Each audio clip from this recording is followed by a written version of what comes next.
ഒരു 10 ദിവസത്തേക്ക് എന്തായാലും കച്ചവടം നടക്കാൻ പറ്റില്ല. കാരണം ഞാൻ ഇപ്പോൾ ഇതോട്ട് വയനാട് പോവാണ്. ന്യൂബോണിന്റെ ഉണ്ട്, ന്യൂബോൺ ഫിക്സിൻ്റെത് കേട്ടോ. കാരണം അവിടെ ചെന്ന് തരംതിരിക്കുമ്പോൾ അവർക്ക് നമുക്ക് കൃത്യം ആൾക്കാർക്ക് തന്നെ കിട്ടണേ. ഏകദേശം പറഞ്ഞ ഒരു ഏരിയ കാലിക്ക് വെളുപ്പിച്ചെടുത്തു എന്ന് പറയാം. ഇത് ഡെയിലി വേഴ്സ് ആണ്, അത് വേറെ മാറ്റി അങ്ങനെ ചേർന്ന് അടുത്ത ബോക്സിനകത്ത് കയറടാ. ഒരുമിച്ച് ഇത് കയറുത് അടയ്ക്കാൻ പറ്റില്ല. ന്യൂബോൺസ് ആണ്. ന്യൂബോൺസ് നമുക്ക് 1.5 വയസ്സ് 2 വയസ്സ് വരെയുള്ള കുട്ടികളുടെ ഡ്രസ്സുകളാണ് ഇത് മൊത്തം. ഇതെല്ലാം മെൻസിന് ഷർട്ടാണോ, ഇതെല്ലാം കുർത്തയാണ്. ലേഡീസിന്റെ കുർത്തയുണ്ട്, പിന്നെ ലേഡീസിന്റെ കുർത്തയുണ്ട്, ലേഡീസിന്റെ സാരീസ് എൻ്റെ കൊടുത്ത് പാക്ക് ചെയ്തിട്ടുണ്ട്.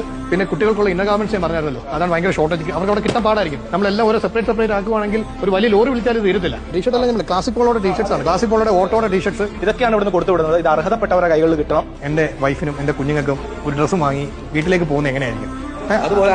അവരുടെ കൈ കൊടുക്കുമ്പോൾ അവരുടെ സന്തോഷം തരും. അതേ പ്രതിയോടെ ഞാൻ ഇവിടുന്ന് പൂർണ്ണ സംതൃപ്തിയോടെ ഇതുമായി വയനാട്ടിലേക്ക് പോകുന്നു. പുതിയ ഓണത്തിന് വേണ്ടിയിട്ട് വന്ന പുതിയ ബന്ധുക്കളെ ഞങ്ങൾ പൊട്ടിച്ച് അതുപോലെ തന്നെ പൊട്ടിച്ച് ഞങ്ങളുടെ മുതലാളി പറഞ്ഞു കഴിഞ്ഞാൽ പിന്നെ ഞങ്ങൾക്ക് പിന്നെ നോക്കേണ്ട ആവശ്യമില്ലല്ലോ. അല്ല, ഇങ്ങനെയൊക്കെയുള്ള കാര്യങ്ങൾ പുള്ളി മുന്നിട്ട് നിൽക്കുന്ന ഒരു കാര്യം. ഹായ്, നമസ്കാരം. കൊട്ടാരക്കര സ്റ്റൈൽ ആൻഡ് ഫാഷനിലാണ്. നമ്മളിപ്പോൾ വയനാട്ടിലേക്ക് പോവാണ്. അതിന്റെ പാക്കിംഗ് ആണ് നടക്കുന്നത്. സത്യം പറഞ്ഞാൽ ഈ കടയിൽ ഏകദേശം ഒക്കെ കാലിയായിട്ടുണ്ട് കേട്ടോ. കുട്ടികൾക്കുള്ള ഡ്രസ്സാണ് ഇപ്പോൾ പാക്ക് ചെയ്തുകൊണ്ട്